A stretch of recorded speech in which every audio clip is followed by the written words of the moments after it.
বিদ্যুৎ খাত এগিয়ে নেয়ার ধোঁয়া তুলে আওয়ামী লীগ সরকারের সময় হাজার কোটি টাকা ব্যয় করা হয়। অভিযোগ আসছে টাকা অপব্যবহারের, যার সঙ্গে জড়িয়ে আছে শেখ হাসিনা সরকারের বিদ্যুৎ, জ্বালানি ও খনিজ সম্পদ মন্ত্রণালয়ের প্রতাপশালী প্রতিমন্ত্রী নসরুল হামিদ বিপুর নাম। দুদকে অভিযোগ এসেছে টানা 10 বছর প্রতিমন্ত্রী থাকাকালে অবৈধভাবে শত কোটি টাকা হাতিয়ে নিয়েছেন তিনি। প্রতিমন্ত্রী থাকা অবস্থায় নসরুল হামিদ বিপুর আস্থাভাজন ছিলেন ঢাকা পাওয়ার ডিস্ট্রিবিউশন কোম্পানি ডিপিডিসির ব্যবস্থাপনা পরিচালক বিকাশ দেওয়ান। সাবেক প্রধানমন্ত্রী শেখ হাসিনার মুখ্য সচিব আহমেদ কায়কাউস বিদ্যুৎ সচিব থাকাকালীন প্রতিমন্ত্রী সচিবের আশীর্বাদে ডিপিডিসির এমডি হন তিনি।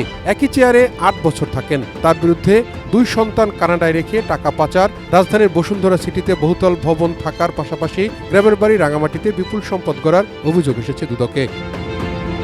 ডিপিডিসির আরেক প্রভাবশালী কর্মকর্তা গোলাম মোস্তফা 2015 সালে তিনি অর্থ বিভাগের নির্বাহী পরিচালক পদে চুক্তিতে নিয়োগ পান। গেল 10 বছর প্রতি বছরই প্রতিমন্ত্রীর কল্যাণে তার চুক্তিতে চাকরির মেয়াদ বেড়েছে। আজ পর্যন্ত তিনি একই চেয়ারে রয়েছেন। দুদকের অভিযোগে বলা হয় তিনি রাজধানীর বনশ্রীতে বহুতল বাড়ি করেছেন, গ্রামের বাড়ি কুমিল্লাতেও করেছেন অনেক। 100% কপার কন্ডেন্সারে তৈরি ভিশন ফ্রিজ, তাই গুণে মানে অটুট থাকে বছরের পর বছর। সম্পদ কানাডার দ্বৈত নাগরিক প্রকৌশলী মাহবুবুর রহমানকে 21,000 কোটি টাকার জি2জি প্রকল্পের পরিচালক করেন সাবেক বিদ্যুৎ প্রতিমন্ত্রী নসরুল হামিদ বিপু।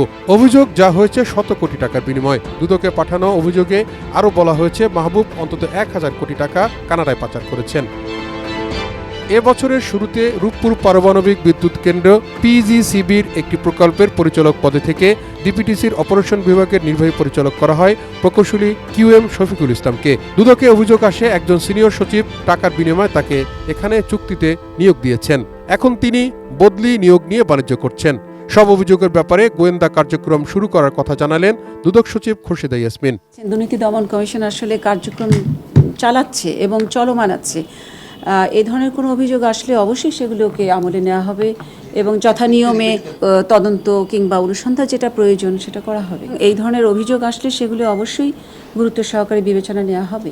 বিদ্যুৎ খাতের অনিয়মের সঙ্গে জড়িত অন্তত 50 প্রকৌশলীর ব্যাপারে দুর্নীতি করে অবৈধ সম্পদ অর্জনের অভিযোগ এসেছে দুদকে। তাহিদ সৌরভ, এটিএন নিউজ, ঢাকা।